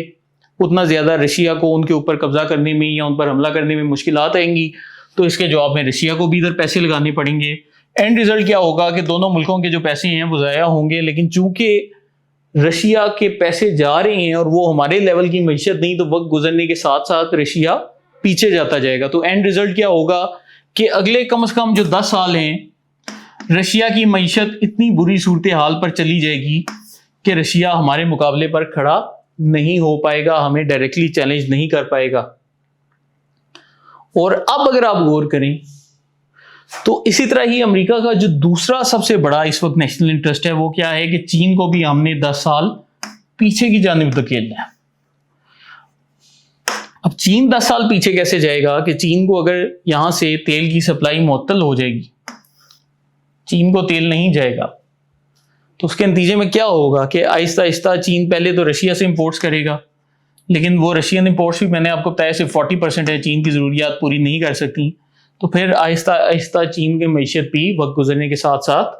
پیچھے جائے گی, اور جو چین کو اس وقت نقصان ہوگا اس سے ریکور کرنے میں چین کو 10 سال لگ سکتے ہیں. تو جو ممالک امریکہ کے لیے ملٹی پولر ورلڈ میں مسئلے کھڑے کر رہے تھے وہ ممالک آہستہ آہستہ پورے منظر عام سے غائب ہوتے جا رہے ہیں. اور اسی طرح ہی اگر ہم یہاں پر معذرت یہ بلکہ نہیں انشاءاللہ فیوچر میں تو ایسے ہی ہوگا, انڈیا کو بھی دیکھیں تو انڈیا بھی ان کے لیے ایک چیلنج بنتا جا رہا تھا, لیکن یہ جو چیلنج ہے اس کے پاس بھی اگر تیل شیل نہیں آئے گا, عالمی ریسیشن ہو جائے گی, ان کے حالات خراب ہو جائیں گے. تو امریکہ کی اسٹیٹ کا جو ایک لارجر پکچر ہے, جو ایک بڑے لیول کا جو ان کا اسٹریٹجک چیز ہے وہ ان کی پوری ہو رہی ہے اس جنگ سے. بظاہر ہمیں دیکھنے میں یہی لگ رہا ہے کہ یار یہ جو جنگ ہے اس میں وہ ایران سے شکست کھا رہے ہیں, ہم بڑے آرام سے یہ ساری باتیں کہہ دیتے ہیں. لیکن فرض کریں کہ اس جنگ کو لمبا کر دیا جاتا ہے. اب نئے ہرمز کو پہلے ایران نے ایک جگہ سے بلاک کیا, یہ میں آپ کو اگر دکھا بھی سکوں تو ادھر سے آپ نئے ہرمز کے اوپر جو سا ہے ایران کی بلاکیڈ ہے, اور یہاں پر امریکہ نے ایک جوابی بلاکیڈ قائم کر دی ہے کہ ایران نے اگر رستے بند کیے ہیں تو ہم یہاں پر باقی کے رستے بھی بند کر دیں گے. تو اینڈ ریزلٹ کیا نکل رہا ہے کہ یہ جو پوری جگہ ہے یہاں پر بلاک ہے. تو اب فرض کیا کہ ایران کی چین کی کچھ کشتیوں کو اجازت بھی دے دیتا ہے کہ آپ تیل لے کر جائیں, تو ان کو امریکہ نہیں جان دیتا. اور اسی طرح ہی کوئی بھی کشتی جو سی ہے یہاں سے آگے نہیں نکل رہی. اب فرض کیا یہ جو پوری صورتحال ہے اگلے 10 سال تک برقرار رہتی ہے, اگلے 1 سال تک برقرار رہتی ہے, تو ہوگا کیا کہ یہاں پر لوگوں کے حالات خراب ہوں گے, پاکستان میں بھی عوام کے حالات خراب ہوں گے. ہم نے ابھی مہنگائی کی بات کی, چین میں بھی حالات جو سے خراب ہوں گے, روس میں بھی حالات جو سے خراب ہوں گے. لیکن امریکہ کو اس میں کیا فرق پڑ رہا ہے؟ میں دیکھتا ہوں کہ ہمارے بہت سے تجزیہ کار بیٹھ کر یہ بات کرتے ہیں کہ اگر یہ آپ نے ہرمز کی بندش جو سی ہے وہ جاری رہی تو امریکہ کو جی بڑا نقصان ہو رہا ہے. امریکہ کو کیا نقصان ہو رہا ہے؟ امریکہ آلریڈی دنیا میں تیل پیدا کرنے والے ممالک میں شامل ہے, اور اس نے وینزویلا کے تھرو باقاعدہ اس چیز کو انشور اور گارنٹیڈ کر دیا ہے کہ وینزویلا کے تیل کو بھی وہ استعمال کریں گے. اب یہاں پر ایک اور چیز آ جاتی ہے کہ بے شک پوری دنیا میں تیل کی عالمی قیمتیں جو سی سیم رہتی ہیں, لیکن امریکہ چونکہ پوری دنیا کی معیشت کو کنٹرول کرتا ہے, تو اگر انہوں نے اپنے عوام کو بڑے لیول پر سبسڈیز دینا شروع کر دی تو اس کو دنیا کا کون سا ادارہ ہے جو کہ امریکہ کو روک سکتا ہے؟ نہ IMF روک سکتا ہے, نہ ورلڈ بینک روک سکتا ہے. پاکستان تو اگر سبسڈی دے تو یہ سارے ادارے چیخیں مارنا شروع کر دیتے ہیں کہ جی تم ہمارا قرضہ نہیں دے سکتے, تم اپنے پیسے وہاں پہ الٹا رہے ہو. لیکن امریکہ کو کون سا ملک روکے گا؟ تو یہاں پر ہمیں جو ایک بنیادی چیز سمجھ آ رہی ہے وہ یہ آ رہی ہے کہ آبنہ ہرمز جتنے عرصے بند رہے گی, امریکہ کا ایک جو گریٹر اسٹریٹجک پلان ہے پوری دنیا میں واحد سپر پاور بن کے رہنے کا, وہ ان کا جو گول ہے وہ پورا ہو رہا ہے, اور ان کو اس کی بندش سے کوئی فرق نہیں پڑتا. ہم لوگ ادھر بیٹھ کر مفروضوں پر قائم کرتے ہیں کہ جی ٹرمپ بدنام ہو جائے گا اور عالمی بدنامی ہو جائے گی, لیکن امریکی اسٹیبلشمنٹ کو بڑے اچھے سے پتہ ہے کہ ہم نے کیسے اس صورتحال کو اپنے فائدے میں استعمال کرنا ہے, اور وہ ایگزیکٹلی یہی کر رہے ہیں. یہی وجہ ہے کہ آپ جب یہ مذاکرات دیکھتے ہیں تو آپ یہی سوچتے ہیں کہ یار یہ ایرانی صلح کیوں نہیں کر رہے؟ چلو ایرانی پھر بھی کر لیں, امریکی صلح کیوں نہیں کر رہے؟ ڈونلڈ ٹرمپ کے متعلق ہمیں یہی بتایا جاتا ہے کہ جی وہ چاہتے ہیں ابھی کھل جائے, ابھی کھل جائے, لیکن وہ ٹرمپ نے اپنا وفد بھی نہیں بھیجا اسلام آباد. تو اب آہستہ آہستہ آپ کے ذہن کی گرہیں ہم کھولنی شروع کریں گے. تو ایک چیز کم از کم اس پوری ڈسکشن میں ہم نے اسٹیبلش کر لی ہے کہ جتنی دیر یہ جگہ بند رہتی ہے اتنی دیر اس پورے خطے میں امریکہ کا جو گریٹر اسٹریٹجک گول ہے وہ پورا ہو رہا ہے. چاہے اس میں تھوڑے سے ان کو مسئلے مسائل آتے ہیں، کہنے کو ہم کہہ دیتے ہیں جی امریکہ دوسرے نمبر پر چلا گیا ہے یا تیسرے نمبر پر چلا گیا ہے، لیکن امریکہ کو اس پوری چیز کا لارج ٹائم فریم میں 5 سالوں میں 10 سالوں میں بہت زیادہ فائدہ ہو رہا ہے، کیونکہ یہاں سے جتنی بھی چیزیں ہیں، جو بھی را مٹیریلز ہیں، فرٹیلائزرز ہیں، ان کا چین کو بھی فائدہ ہو رہا ہے، اس خطے کو بھی ہو رہا ہے۔ اب یہ جو ایشیا کا خطہ ہے، انڈونیشیا والا، ملیشیا والا، اس کو کہا جا رہا ہے فلپینز کو کہ آنے والے دور میں یہ یہاں کا سب سے ایڈوانس اور ڈیولپنگ خطہ ہوگا، لیکن اس پورے خطے کو، اس پورے معاملے کا سب سے زیادہ نقصان اٹھانا پڑ رہا ہے۔ اس کے ساتھ ہی اگر ہم اسرائیل کے مفادات کے اوپر ذرا توجہ کریں کہ اسرائیل کا اس پورے معاملے میں کیا فائدہ ہے، تو آپ دیکھیں کہ وقت گزرنے کے ساتھ ساتھ جتنی دیر یہ آبنہ خرمز بند رہے گی، اتنا زیادہ عرب ممالک میں ایک ٹینشن ڈیولپ ہوگی۔ وہ یہی کہیں گے کہ ہمارا تیل نہیں جا پا رہا اور امریکہ سے ہم جنگ نہیں لڑ سکتے، تو اب کیا ہوگا کہ وہاں پر جو ایک غصہ ہے وہ ایران کے خلاف وقت گزرنے کے ساتھ ساتھ بڑھتا جائے گا، اور الٹیمیٹلی خدا نخواستہ ایک ایسی سٹیج آ سکتی ہے جب وہ عرب ممالک کہیں کہ ہم خود اپنے ہرمز کھلوائیں گے اور وہ ادھر جانے کی کوشش کریں، اور پھر جو ایران کے لوگ ہیں وہ اس کا جواب دیں، اور پھر وہ ایک براہ راست وہ جو ایک چیز ہے وہ جنگ میں کنورٹ ہو جائے۔ تو یہ بھی ایک جو سینیریو ہے وہ ہمارے سامنے آ رہا ہے، اور اس سے کیا ہو رہا ہے کہ اسرائیل پھر ڈائریکٹلی فائدہ اٹھاتا ہے کہ اب اسرائیل اور امریکہ کو اپنے ہتھیار اور اسلحہ ضائع کرنے کی ضرورت نہیں، عرب ممالک خود جنگ لڑ رہے ہیں، امریکہ اور اسرائیل ان کو ہتھیار بیچیں گے، ان سے اربوں روپے کمائیں گے اور عیاشی کریں گے، ان کے اپنے لوگوں کو بھی اتنا خاص نقصان برداشت نہیں کرنا پڑے گا۔ اب یہاں پر ہم آ جاتے ہیں ایران کے مفادات کے اوپر کہ ایران نے بظاہر جو آبنہ خرمز کو بند کرنے کا فیصلہ کیا، اس میں ان کا یہی تھا کہ عالمی ایک ریسیشن آ جائے گی، مہنگائی بڑھ جائے گی، لوگ جو سے ہیں وہ امریکی حکومت کے اوپر غصہ ہوں گے، تو امریکہ کے اوپر عالمی پریشر آئے گا۔ لیکن ایران کا یہ جو مفروضہ ہے مجھے اتنا وزن پکڑتا نظر نہیں آ رہا۔ کیوں نہیں آ رہا؟ کہ اگر آپ غور کریں تو یہ جو ڈونلڈ ٹرمپ ہے، اس کو اس چیز سے کوئی فرق نہیں پڑتا کہ لوگ اس کے متعلق یا دنیا اس کے متعلق کیا سوچے گی، یا دنیا میں مہنگائی ہوتی ہے تو اس کو کیا فرق پڑے گا۔ کیونکہ ٹرمپ کی اگر آپ حرکتیں دیکھیں تو ٹرمپ نے تو اقوام متحدہ جو سی تھی اس کو سائڈ پہ کر کے اپنا وہ بورڈ آف پیس بنا دیا۔ اس نے کہا کہ میں ایک الگ ادارہ کھولوں گا، میں اقوام متحدہ کو نہیں مانتا۔ تو ٹرمپ کا تو ہمیں ایک جنرل ایٹیچیوڈ نظر آ رہا ہے کہ اس کو دنیا کی اتنی خاص فکر نہیں۔ اسی طریقے سے امریکی جو ڈیپ سٹیٹ کا خواب تھا وہ تو یہ تھا کہ باقی جو طاقتیں ہیں وہ سپر پاورز نہ بنے، تو وہ بھی مکمل ہوتا نظر آ رہا ہے۔ تو ایران نے یہ جو بندش کی ہے اس سے عرب ممالک کو بالکل ایک اپنی جگہ نقصان برداشت کرنا پڑ رہا ہے، اور یہ جو نقصان ہے چین بھی برداشت کر رہا ہے، روس بھی کر رہا ہے، پاکستان بھی کر رہا ہے، انڈیا بھی کر رہا ہے، یہاں کی دیگر ریاستیں بھی کر رہی ہیں۔ لیکن امریکہ کو یا اسرائیل کو براہ راست اس کا کوئی ایسا خاص امپیکٹ ہوتا نظر نہیں آ رہا۔ آپ اگر غور کریں تو اسرائیل کو تو یہ جو تیل ہے وہ ادھر سے چاہیے بھی نہیں، اس کے پاس تو الگ کافی سارے راستے ہیں۔ تو اب یہ جو ایک فیصلہ ہے اس کے آگے آپ دیکھیں کہ امریکہ کو چونکہ یہ لگ رہا تھا کہ یہاں سے چین وغیرہ جہاز جاتے رہیں گے، جو کہ ایران نے شروع میں اعلان بھی کیا کہ ہم جی پیٹرو یوان کے اوپر ڈیل کریں گے، جو چینی کرنسی پہ لے کے آئے گا اس کو ہم جانے دیں گے۔ تو جب امریکہ نے یہ دیکھا کہ اب اس بندش سے ان ملکوں کو پھر بھی نقصان نہیں ہو رہا ہے، ان کے جہاز تو جا رہے ہیں، تو امریکہ نے کاؤنٹر بندش کر دی، کیونکہ امریکہ کو سمجھ آ گئی تھی کہ یہ چیز ہماری فائدے میں جا رہی۔ تو اب یہ جو پوری جنگ کی صورتحال ہے یہ اس وقت ایک سٹیل میٹ پہ جا چکی ہے۔ اب پاکستان نے پوری کوشش کی کہ عرب ممالک سے جنگ میں پارٹیسپیشن رکوائی جائے، پھر پاکستان نے ایران سے اپنے تعلقات کا بھی استعمال کیا، پاکستان نے امریکہ سے تعلقات کا بھی استعمال کیا، پاکستان ان کے ٹاپ لیڈرشپ کو اپنے پاس لے کے بھی آیا، ان کو آپس میں ہی بٹھایا۔ لیکن اب ایک اور مسئلہ جنم لیتا ہے۔ اب مسئلہ یہ جنم لیتا ہے کہ ایران میں بظاہر جون سا ہے لیڈرشپ کی ایک ڈیوائیڈ آپ کو نظر آتی ہے، اور یہ جو ڈیوائیڈ ہے یہ اس لیے نہیں کہ ڈونلڈ ٹرمپ کہتا ہے کہ ان میں ایک تقسیم ہے تو تقسیم نظر آ رہی ہے۔ بنیادی طور پر یہ جو تقسیم ہے وہ اس طریقے سے ہے کہ ایک جانب ایران کی پولیٹیکل حکومت ہے اور دوسری جانب پاسداران انقلاب ہے۔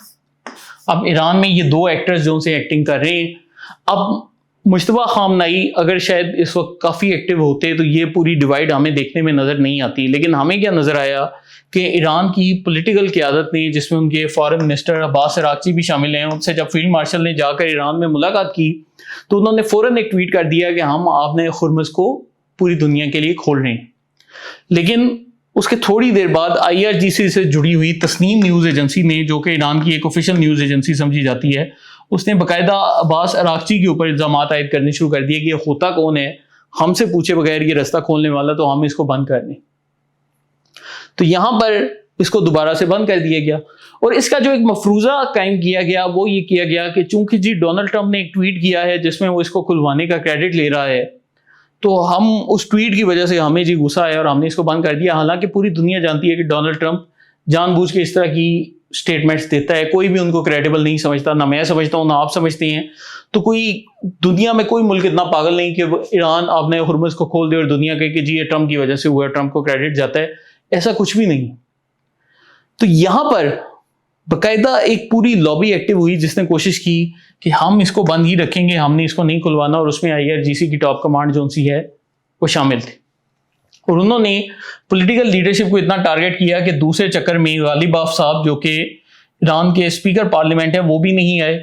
اور ایران باقاعدہ مذاکرات سے پیچھے بھی ہٹ گیا، اور ایران نے دوسری دفعہ یہ جب وزٹ کیا تو امریکی وفد کے ساتھ باقاعدہ ملاقات بھی نہیں کی جو کہ ماضی میں انہوں نے کی تھی۔ تو اب یہ جو آبنہ ہرمز کو انہوں نے بند کر کے رکھا ہے، اور اس سے جو نقصان ہو رہا ہے وہ ان ملکوں کا ہو رہا ہے، اور امریکہ نے بھی آگے سے بند کر دیا تاکہ ان ملکوں کا کوئی بھی فائدہ نہ ہونے پائے۔ یہ پوری چیز کس ملک کے حق میں بیٹھ رہی ہے، میں یہ سوال آپ کے اوپر چھوڑ رہا ہوں۔ دیکھیں دوستو، میں پوری اس جنگ میں ایران کا ایک سپورٹر رہا ہوں، لیکن یہ اب کچھ ایسے فیصلے آ رہے ہیں جو کہ میرے ذہن میں کم از کم بطور انسان کافی سارے شکوک و شبہات جنم دے رہے ہیں۔ اسی لیے میں یہ جو پچھلے ایک گھنٹے سے آپ کو ایکسپلین کر رہا ہوں، میں اسی وجہ سے کر رہا ہوں تاکہ آپ کو بھی ایک چیز سمجھ آئے۔ اب ہم آتے ہیں مذاکرات کی جانب۔ پاکستان مذاکرات کی آفر کرتا ہے، اور کیوں کرتا ہے میں نے پہلے بھی آپ کو بتایا، پاکستان کے اوپر گلف کنٹریز کا بھی پریشر ہے، پاکستان کے اوپر اپنی عوام کا یہ ایک پریشر ہے، اور پاکستان چاہتا ہے کہ خطے میں اسٹیبلٹی قائم رہے، یہاں پر جنگ نہ آئے، اور ایران کی جو موجودہ حکومت ہے یہ بھی اپنی جگہ سے نہ جائے تاکہ ان کی جگہ اسرائیل آ جائے گا۔ یہ تو پاکستان کی خواہش تھی۔ تو پاکستان مذاکرات کرتا ہے، ایران کی قیادت آتی ہے، امریکہ کی قیادت آتی ہے۔ اب یہاں پر ہمارے سامنے ایک چیز کلیئر ہے کہ امریکہ کی یہ خواہش نہیں کہ یہ جو جنگ ہے اگلے 15-20 دن میں بند ہو جائے جس طرح ہم لوگ تجزیہ کرتے ہیں۔ کیوں؟ کیونکہ امریکہ کو اس خطے کو انسٹیبل رکھ کے وہ براہ راست چین کو ہی نقصان پہنچا رہا ہے، وہ روس کو ہی نقصان پہنچا رہا ہے، وہ انڈیا کو ہی نقصان پہنچا رہا ہے، وہ پاکستان کو ہی نقصان پہنچا رہا ہے۔ تو امریکہ کا جو ایک لارجر اسٹریٹجک بینیفٹ ہے وہ تو ان کا پورا ہو رہا ہے، تو ان کو کیا فائدہ ہے کہ وہ یہ جنگ روک دیں یا اپنے ہرمز کھول دیں۔ لیکن یہ جو چیز سمجھنے کی تھی، یہ ایرانی قیادت کے سمجھنے کی تھی کہ اگر ایران جو سا ہے جلد از جلد امن کی جانب جاتا ہے تو یہ سارے ملک جو کہ دنیا میں ہم نے دیکھا ہے کہ پچھلے 15-20 سالوں میں بڑی تیزی سے بڑھے ہیں، تو وہ جتنا تیزی سے بڑھتے جائیں گے آہستہ آہستہ خطے میں امریکی انفلوئنس جو ہے وہ کم ہوتا جائے گا۔ اور ایک طرح سے اگر ہم دیکھیں تو ایران یہ پوری جنگ جیت بھی چکا ہے، کہ پوری دنیا نے دیکھا کہ ایران نے باقاعدہ مقابلہ بھی کیا ہے، پھر سیز فائر بھی کیا ہے، اور ایران کا جو سب سے بڑا ایک نیشنل گول تھا جو کہ میں نے آپ کو لکھ کے ہی بتایا تھا، وہ تھا سروائیویبلٹی، کہ ایران نے اس پورے معاملے میں صرف سروائیو کرنا تھا، تو ایران کی جو موجودہ رجیم تھی وہ سروائیو بھی کر گئی تھی۔ تو جب آپ کے تمام گولز کامیاب ہو گئے ہیں تو اصولی طور پر آپ کو بھی یہاں پر مذاکرات میں بیٹھ دینا چاہیے۔ اب ہوگا یہ کہ ٹھیک ہے جی ٹرمپ اپنی طرف سے بڑھ کے مار لے گا، لیکن پوری دنیا جانتی ہے کہ ٹرمپ بڑھ کے مارتا ہے، اس کی کوئی امپورٹنس نہیں۔ اب ٹرمپ بیٹھ کے کہہ دیتا ہے کہ انڈیا کے 10 جہاز گرے ہیں، تو پوری دنیا میں کوئی بھی ایسا نہیں جو کہ اس کی باتیں مان لیتا ہے، وہ ٹھیک ہے ہم اسے انڈیا کو ٹرول کر دیتے ہیں، لیکن ٹرمپ جو ہے وہ بڑھ کے مارنے میں ویسے مشہور ہے۔ تو یہ بات کر دینا کہ جی ٹرمپ بڑھ کے مارے گا اور یہ کرے گا اور وہ کرے گا، مجھے اس کی کم از کم اپنے اینڈ سے ایک لاجیکل سمجھ نہیں آتی کہ اس لیے ہو رہا ہے۔ اب ایران کی جو پولیٹیکل لیڈرشپ جن میں یہ غالب آف صاحب اور عباس اراغچی بھی شامل ہیں، وہ مذاکرات پہ تیار بھی تھے۔ فیلڈ مارشل جب ایران گئے تو انہوں نے باقاعدہ اسٹیٹ آف ہرمز کو کھولا بھی، انہوں نے باقاعدہ پاکستان کی اس پورے معاملے میں ایک سپورٹ بھی کی، لیکن IRGC کی جو ٹاپ کمانڈ ہے وہ اس پورے مسئلے میں ایران کے خلاف، ایران کی جو پولیٹیکل قیادت ہے اس کے خلاف کھڑی ہو گئی، اور باقاعدہ پھر ابھی آپ نے آج کل ویلاگز میں یہ بھی سنا ہوگا کہ جی ایک لیٹر تھا جس میں عباس اراغچی اور غالب آف صاحب نے سپریم لیڈر سے اپیل کی تھی کہ براہ مہربانی آپ اپنی جو امریکہ سے ہم یہ مذاکرات کر رہے ہیں ان میں اپنی شرائط کو نرم کریں تاکہ ہم امن کی جانب جا سکیں، اور IRGC نے باقاعدہ اس لیٹر کو پبلک کیا اور ان لیڈرز کو بلیک میل کیا، ان کو تھریٹن کروایا اور عوام سے ان کا پریشر ڈلوایا کہ ہم نے نہیں امریکہ سے بات کرنی۔ جب آپ مذاکرات کی جانب جا رہے ہو، آپ کے سینکشنز کم ہو رہی ہیں, آپ کی معیشت فائدہ اٹھا رہی ہے, آپ کے اوپر آہستہ آہستہ وقت کے ساتھ ساتھ پریشر کم ہوتا جا رہا ہے. ایٹم بم آپ نے بنانا کوئی نہیں, وہ کیوں نہیں بنانا؟ کیونکہ مشتبہ خامنئی نے بھی باقاعدہ فتویٰ جاری کر دیا آیت اللہ خامنئی کی طرح کہ ہم نہیں بنائیں گے. وہ ایک آپ کی بات بالکل درست ہے کہ آپ جو سے یورینیم انرچ کرنا چاہتے ہو, آپ بھی چاہتے ہو کہ آپ آرام سے جو سا ہے ایٹمی طاقت کا فائدہ اٹھا سکو, اس کو اچھے پیسفل پروسیس کے لیے استعمال کر سکو, وہ ایران کا حق بنتا ہے. لیکن وقتی طور پر اگر آپ صلح کر دیتے ہو تو اس صلح کے نتیجے میں کیا ہوگا کہ اسرائیل کا جو ایک ڈیزائن ہے کہ سارے عرب ملک آپ سے لڑیں وہ ناکام ہو جائے گا. اگر آپ صلح کر لیتے ہو تو امریکہ کی جو ایک بڑک بازی تھی کہ ہم ایران میں رجیم چینج کروا دیں گے, وہ بھی فیل ہو جائے گی. اگر آپ مذاکرات کر لیتے ہو تو چین کو بھی فائدہ ہے, ان کا تیل بحال ہو جائے گا, رشیا کو بھی فائدہ ہے, اور پوری دنیا میں دوبارہ سے اسٹیبلٹی آئے گی. اور اگر آپ مذاکرات کر لیتے ہو تو سب سے بڑا فائدہ تو ایران کو ہے, جہاں پر آپ کی جو ایک موجودہ رجیم ہے اس کا سٹرکچر بھی نہیں جا رہا, آپ کی رجیم اپنی جگہ پر قائم ہے, اس کو کوئی مسئلہ نہیں. مجتبیٰ خامنئی آ گئے, IRGC قائم رہے گی. لیکن یہاں پر IRGC کا موقف یہ ہے کہ نہیں, ہم نے امریکہ سے جنگ کرنی. اب یہ جو چیز ہے دوستو, یہ کافی عجیب ہے. اب یہ عجیب کیوں ہے؟ کیونکہ اب میں پھر کچھ باتیں کروں گا جو کہ آپ کو پسند نہیں آئیں گی, لیکن میری کوشش یہ ہے کہ میں اپنے جذبات کو بطور مسلمان سائڈ پہ کر کے جیو اسٹریٹجک لیول پر آپ سے بات کروں, کیونکہ میں بھی اس پوری جنگ میں کافی ایک چیز کی تو کم از کم مجھے کلیئرٹی رہی ہے کہ میں ایران کا سپورٹر رہا ہوں. آپ میرے سوشل میڈیا پر جا کر دیکھ لیں, جنگ کے شروع سے لے کے اب تک میں کوئی ایسی حرکت نہیں کی کہ آپ مجھے کہیں کہ یار یہ کچھ سعودی عرب کا یا اس طریقے سے ہے. لیکن کچھ چیزیں نا بیچ میں کافی عجیب ہو رہی ہیں. اب جیسے کیا ہے کہ IRGC بار بار کہتی ہے کہ جی ہم نہیں کھولیں گے, امریکہ کھول دے. امریکی کہتے ہیں ہم نہیں کھولیں گے, ایرانی کھول دے. نقصان جو ان سے ہے وہ ان ملکوں کو ہو رہا ہے. پھر IRGC کہتی ہے کہ ہم جی امریکہ سے مذاکرات بھی نہیں کرنا چاہتے, ہم اگر مذاکرات کرنا چاہتے ہیں تو ہم اپنی شرائط پہ کرنا چاہتے ہیں. اور وہ ایک obvious سی بات ہے کہ اگر تو آپ کے تیل بند کرنے سے امریکہ کی تیل کی سپلائی رک جاتی, اگر تو امریکہ کو تیل نہ جاتا, پھر میں کہتا کہ یار IRGC کو سلیوٹ ہے کہ وہ بالکل ٹھیک بات کر رہی ہیں کہ ان کو جو سا ہے مذاکرات نہیں کرنے چاہیے. لیکن آپ کے ایسا کرنے سے امریکہ کو تو کچھ فرق نہیں پڑ رہا, فرق تو ان ملکوں کو پڑ رہا. تو اب یہ جو چیزیں ہیں یہ اب تھوڑی سی عجیب ہو رہی ہیں. اب تیسری عجیب چیز کیا ہے کہ یہ جو مذاکرات ہیں ان کا جو سب سے بڑا دشمن ہے وہ اس وقت اسرائیل کیوں دشمن ہے کہ وہ کہتا ہے کہ امریکہ اور میں نے مل کے جنگ شروع کی, ہم نے ایران کے اوپر میزائل برسائے, ایران نے جواب میں ہمارے اوپر میزائل برسائے. اب ہمارے اوپر پچھلے 1.5-2 مہینے سے میزائل گر رہے ہیں, ہمارا جو روزگار کا سسٹم تھا, جو عوام تھے, وہ ساری ڈسٹرب ہے, اور اس کے نتیجے میں امریکی بیسز کو بھی لگ رہے ہیں. تو ہمیں کم از کم جو اپنا ایک کام تھا یا جس شیطانی مقصد کے تحت ہم آئے تھے کہ ایران کو گرا دیں, ہمیں وہ تو پورا کرنا چاہیے. اب یہ اسرائیلیوں کی سوچ. تو اگر یہ مذاکرات ہو جاتے ہیں, امن ہو جاتا ہے, تو ایران کا جو تھریٹ ہے, اب وقت گزرنے کے ساتھ ساتھ ایران اگر مزید مضبوط ہوتا ہے, ان پہ سینکشنز ہٹ جاتی ہیں, وہ مزید اپنے زیادہ پاورفل میزائل تیار کر لیتا ہے, تو لانگر ٹرم میں کس ملک کو سب سے زیادہ نقصان ہے؟ وہ ملک اسرائیل. تو اسرائیل یہ چاہتا ہے کہ ایران بالکل مذاکرات نہ کرے, ایران کی صلح نہ ہو پائے. لیکن حیران کن طور پر ایران کی IRGC بھی یہی بات کرتی ہے کہ ہم نے امریکہ سے مذاکرات نہیں کرنے. تو یہ جو چیز ہے یہ کم از کم میرے دماغ میں سیٹ نہیں بیٹھتی, اور میں یہی چاہتا ہوں کہ اس ویڈیو کے ذریعے ہم یہ پوائنٹس آپ کے سامنے بھی لے کر آئیں. اب یہاں پر میرے پاس ایک کیا پاسبلٹی آ جاتی ہے, میں وہ بھی آپ سے ڈسکس کرتا ہوں. میرے ذہن میں یہ آتا ہے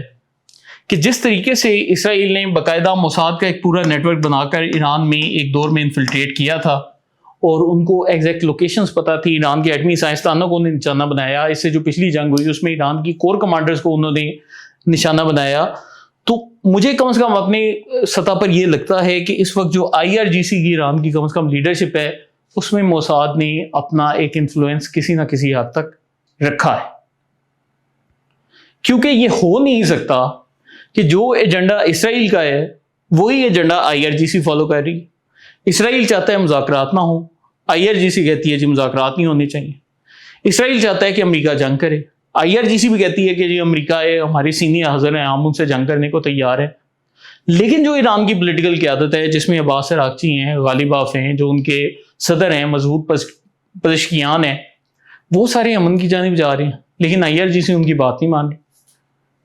تو یہ جو ایک پوری صورتحال ہے وہ اس جنگ میں اسپوائلر کا کردار ادا کر رہی ہے.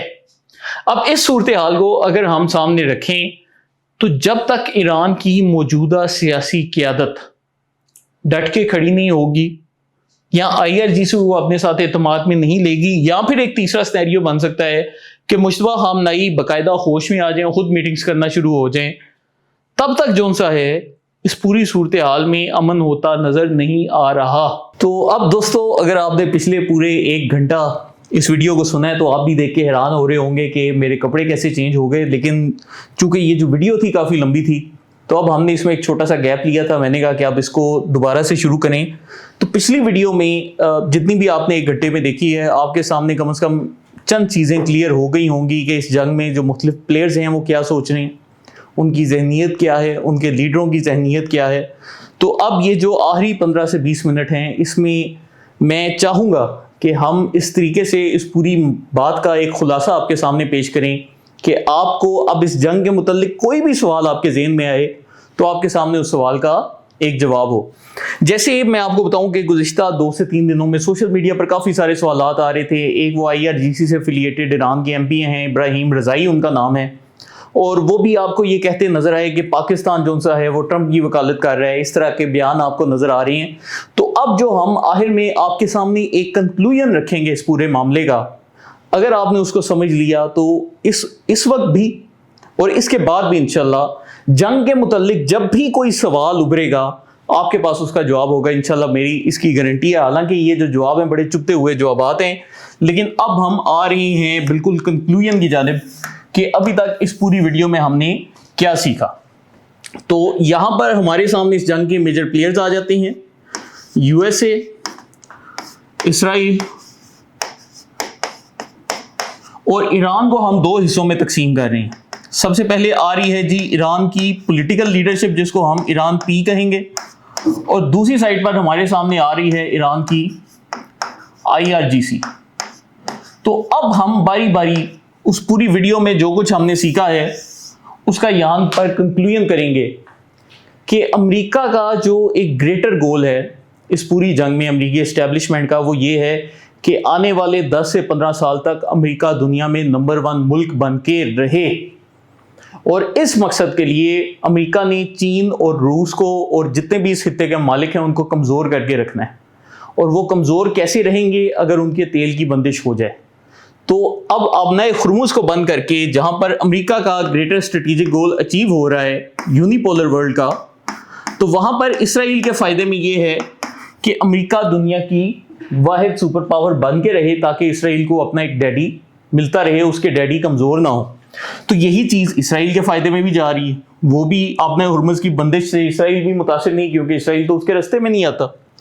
ایران کی جو پولیٹیکل لیڈرشپ ہے جس میں عباس عراقچی صاحب ہیں، مسعود پزشکیان ہیں، وہ سمجھتے ہیں کہ اس طریقے کو ہم زیادہ عرصہ کنٹینیو نہیں رکھ سکتے۔ یہی وجہ ہے کہ آپ دیکھیں گے کہ وہ عباس عراقچی نے ٹویٹ بھی کر دی تھی کہ ہم اپنے ہرمز کو کھول رہے ہیں۔ تو وہ اس گریٹر ایجنڈے کے خلاف کھڑے ہیں کہ ہم نے یہ جو ایسٹرن سائیڈ ہے اس کو کمزور کرنا ہے۔ تو ایران کی سیاسی قیادت اس ایجنڈے کے ساتھ کھڑی نہیں، لیکن ایران کے IRGC سے جو افیلیٹڈ لوگ ہیں وہ بار بار امریکہ کو دھمکیاں لگاتے ہیں کہ جی ہم اس کو بند ہی رکھیں گے، تم بھی بند ہی رکھو۔ تو الٹیمیٹلی ہو کیا رہا ہے کہ آپ نے ہرمز تو بند ہی ہے۔ تو اب ہو کیا رہا ہے کہ ان کے انٹرسٹ اور ان کے انٹرسٹ جو ان سے آپس میں مل رہے ہیں افسوس کے ساتھ۔ لیکن حدیث میں ہے کہ دجال کا فتنہ جب آئے گا تو مسلمانوں کا جو سب سے ایک بڑا گروہ ہوگا وہ اس کے ساتھ ہوگا، کہ مسلمان بھی اس سے گمراہ ہو جائیں گے۔ تو آج کے دور میں جب ہمارے سامنے ایک جانب تو بڑی ایک روزی سی تصویر آتی ہے کہ ایک طرف ایران کھڑا ہے، ایک طرف اسرائیل کھڑا ہے، obviously ہم نے اپنا سارا ویٹ جو ہے ایران کے ترازو میں ہی ڈالنا ہے۔ تو اس چیز میں تو بہت ہی کوئی کم مسلمان ہیں جو کہ ایران کے خلاف ہیں، سارے ان کے ساتھ ہی کھڑے ہیں۔ لیکن جب آپ گہرائی میں جائیں گے پھر آپ کو بیچ میں دجال کے فتنے کی ایک جھلک نظر آئے گی کہ جو ایجنڈا امریکہ کا ہے اسی کو اسرائیل پورا کر رہا ہے، اور افسوس کے ساتھ کہنا پڑ رہا ہے کہ IRGC کے بھی جو چند لوگ ہیں جو کہ اس وقت ڈیسیژن میکنگ پہ بیٹھے ہوئے ہیں وہ بھی اسی ایجنڈے کو پورا کر رہے ہیں۔ اسی طرح ہی امریکہ کا ایجنڈا کیا ہے کہ مڈل ایسٹ میں اور یہ جو ایسٹرن ممالک ہیں اس پورے خطے میں ایک انسٹیبلٹی کا عنصر برقرار رہے، کیونکہ امریکہ کے اوپر بہت زیادہ قرضے ہیں۔ آپ بھی جانتے ہیں اس وقت دنیا میں جو سب سے زیادہ مقروض ملک ہے وہ ملک امریکہ ہے۔ تو اگر باقی دنیا انسٹیبل رہے گی تو امریکہ جو سا ہے وہ پھر بھی کسی حد تک پروان چڑھتا رہے گا. تو یہ امریکہ کا ایجنڈا. یہی ایجنڈا جو سا ہے وہ اسرائیل کا بھی ہے کہ امریکہ جو سا ہے وہ معاشی طور پر طاقتور رہے, باقی جو ممالک ہیں وہ کمزور ہوتے جائیں. ایران کی سیاسی قیادت اس کے خلاف کھڑی, لیکن IRGC بھی اسی چیز کی براہ راست جو سی حمایت کر رہی ہے کہ آپ صلح کی جانب نہیں جا رہے, آپ جنگ کو پروموٹ کر رہے ہیں, تو آپ کدھر لے کر جا رہے ہیں حالات کو. پھر امریکہ یہ چاہتا ہے کہ جو عرب ممالک ہیں وہ اس جنگ میں کودیں. جب وہ اس جنگ میں کودیں گے تو وہ کس کا اسلحہ استعمال کریں گے؟ وہ امریکہ کا اسلحہ استعمال کریں گے. امریکہ کو عرب ممالک ڈالرز دیں گے, امریکہ ان کو اس کے جواب میں اسلحہ دے گا, اور وہ اسلحہ استعمال کس کے خلاف ہوگا؟ ایران کے خلاف ہوگا. اور کس ملک کے خلاف استعمال ہونا ہے؟ تو اب امریکہ کا ایجنڈا پورا ہو رہا ہے, ان کو ڈالرز مل رہے ہیں. اسرائیل جو سا ہے اس کو بھی خوشی ہو رہی ہے کہ اسرائیل اب اکیلا ٹارگیٹ پر نہیں رہا, بلکہ عرب ممالک بھی آ گئے ہیں اور یہ آپس میں مسلمان جنگ لڑ رہے ہیں. ایران کی سیاسی قیادت, جس میں ان کے صدر مسعود پزشکیان صاحب بھی شامل ہیں, ان کا اگر آپ نے 3 ہفتے پہلے کی ایک سٹیٹمنٹ یاد کریں تو اس میں وہ بول رہے تھے کہ ہم عرب ممالک کے ساتھ جنگ نہیں کرنا چاہتے. لیکن IRGC کے جو ہارڈ لائنرز ہیں انہوں نے عرب ممالک کو باقاعدہ تھریٹ کیا کہ ہم عرب ممالک کے ڈی سیلینیشن پلانٹس کو تباہ کریں گے, ان کو پیاس سے مار دیں گے. تو اب ہوگا کیا کہ عرب ممالک کے اوپر پریشر بڑھے گا, جیسے جیسے پریشر بڑھے گا تو وہ جو اسلحے والا ایک خواب ہے وہ پورا ہوگا. تو IRGC براہ راست جو سا ہے ان کے ایجنڈے کے اوپر عمل کر رہی. تو اب یہ جو صورتحال ہے یہ پاکستان کے لیے پریشان کن ہے. تو اب ہوتا یہ ہے کہ پاکستان جیسے ہی مذاکرات میں آتا ہے, پاکستان کی کوشش ہوتی ہے کہ کسی طریقے سے صلح ہو جائے, تو جبکہ ایران کی جو سیاسی قیادت ہے وہ پاکستان کے ساتھ فلی کوآپریٹ کرتی ہے, وہاں پر اسی IRGC کے جو چند ایلیمنٹس ہیں وہ پاکستان کو بھی نشانہ بناتے ہیں. اگر آپ نے غور کیا ہو تو اب دوبارہ سے ابراہیم رضائی کی سٹیٹمنٹ کو یاد کریں گے, پاکستان جو ہے خطے میں امریکہ کے ٹاؤٹ کا کردار ادا کر رہا ہے. تو یہ جو سٹیٹمنٹ ہے یہ پاکستان کو ایران سے علیحدہ کرے گی. ہوگا کیا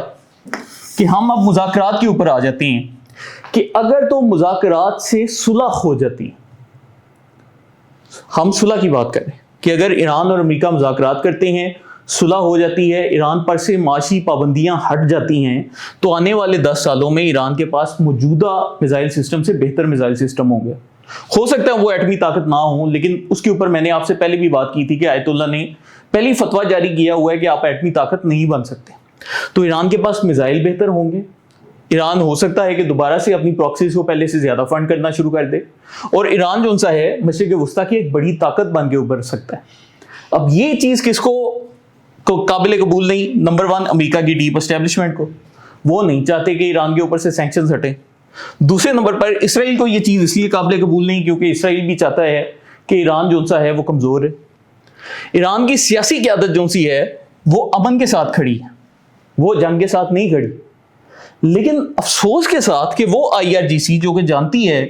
کہ ہمارا ملک معاشی مسائل کا بھی شکار ہے, جو کہ یہ بھی جانتی ہے کہ آیت اللہ نے ایٹمی پروگرام کے خلاف فتویٰ بھی دیا ہے, اور جن کو اس فتوے پر عمل بھی کرنا چاہیے, اور وہ اس بات کے حق میں بھی آج تک وہ اس کے خلاف نہیں بولے. لیکن وہ جو سے ہیں جب بھی صلح ہونے لگتی ہے تو کوشش کرتے ہیں کہ حالات کو ہم خراب کریں, یا سیاسی قیادت کے اوپر پریشر ڈلوائیں, یا ہم یہ تاثر دیں کہ جی ہم یہ جنگ جیت رہے ہیں. اب ایک اور ہمارے پاس سینیریو آ جاتا ہے جو کہ ایک ورسٹ کیس سینیریو ہے, کیونکہ ہم اس جنگ کے سارے سینیریوز ڈسکس کر رہے ہیں کہ فرض کیا یہ ایک جنگ بالکل ہی خرابی کی جانب چلی جاتی ہے, اور ایک ایسی سٹیج آ جاتی ہے جب امریکہ ایران کے اوپر اللہ معاف کرے کوئی ایٹمی ہتھیار استعمال کرنے پر بیٹھ جاتا ہے. تو اس پوری صورتحال میں امریکہ کو ایک کیا ایڈوانٹیج حاصل ہوگا کہ امریکہ براہ راست اس ایٹمی حملے سے کوئی اتنا خاص متاثر نہیں ہوتا, کیونکہ امریکہ ویسے ہی خطے کی دوسری جانب ہے. اور دوسرا یہ کہ امریکہ کو سوائے PR کے نقصان کے اس کے علاوہ کوئی بڑا نقصان نہیں.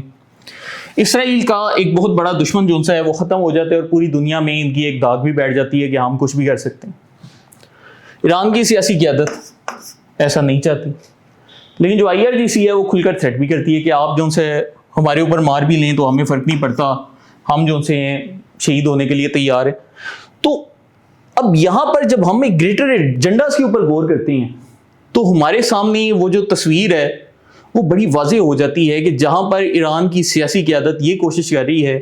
کہ یہ جو گلوبل ساؤتھ کے ممالک ہیں ان میں بہتری ہو,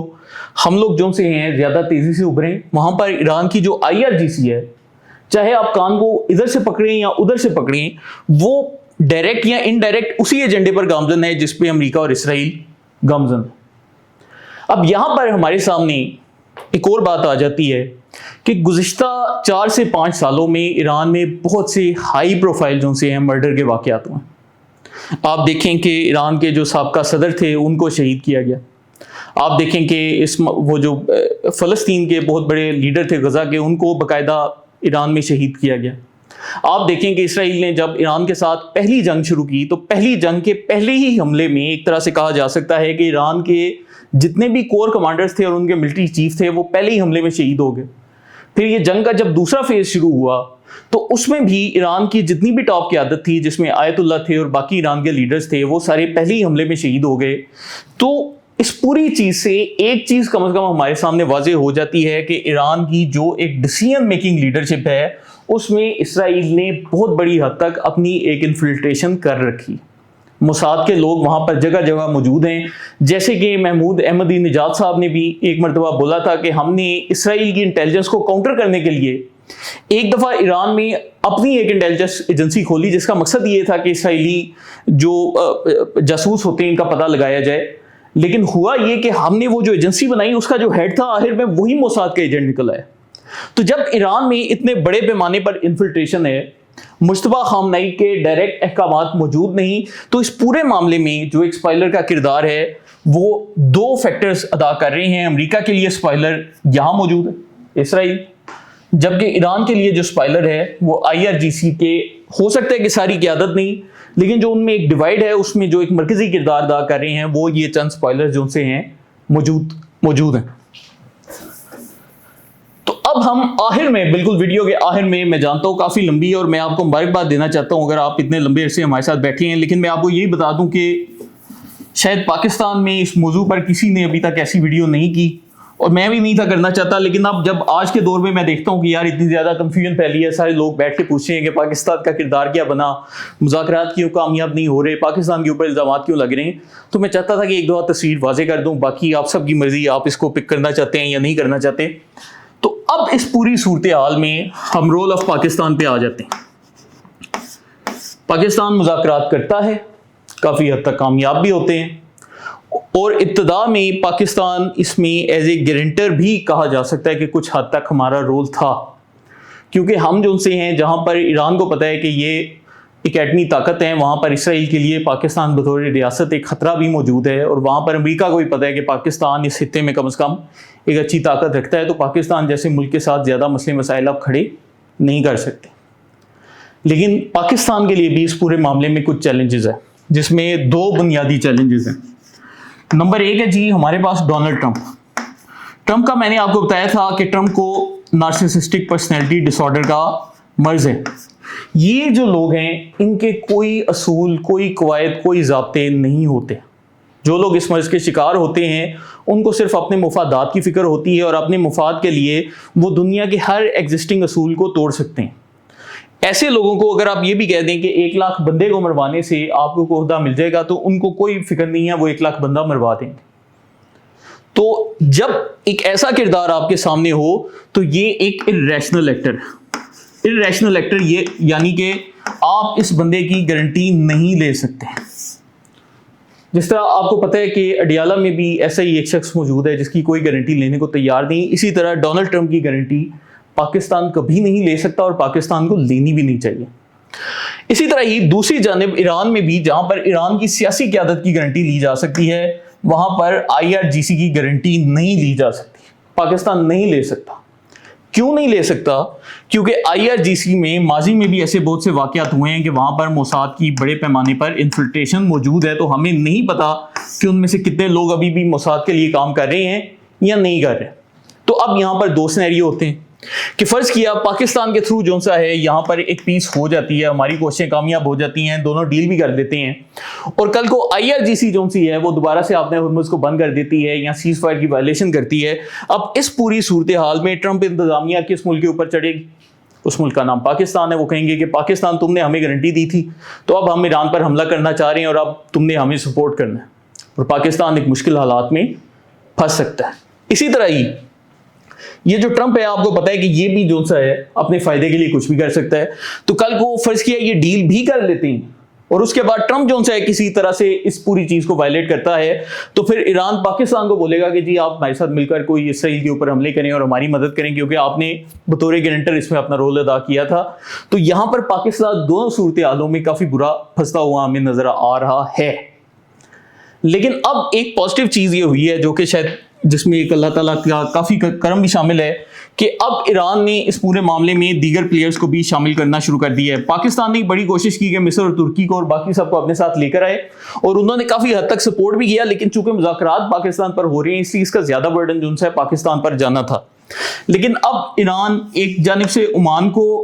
رابطہ کر رہے ہیں اور مسقط کی جانب ان کے وزیر خارجہ بھی گئے, جبکہ دوسری جانب وہ رشیا سے بھی اس پورے معاملے پر کہہ رہے ہیں کہ آپ بھی ہمارے ساتھ سٹینڈ لیں. اور یہ جو سارا کام کر رہے ہیں یہ بھی ایران کی سیاسی قیادت کر رہی ہے, عباس عراقچی صاحب کر رہے ہیں. اور ان کا رشیا جانا کم از کم امریکہ کے لیے ایک پیغام ہے کہ ہمیں اگر اس جنگ میں بطور گارنٹر کو ملک چاہیے تو وہ ملک روس چاہیے.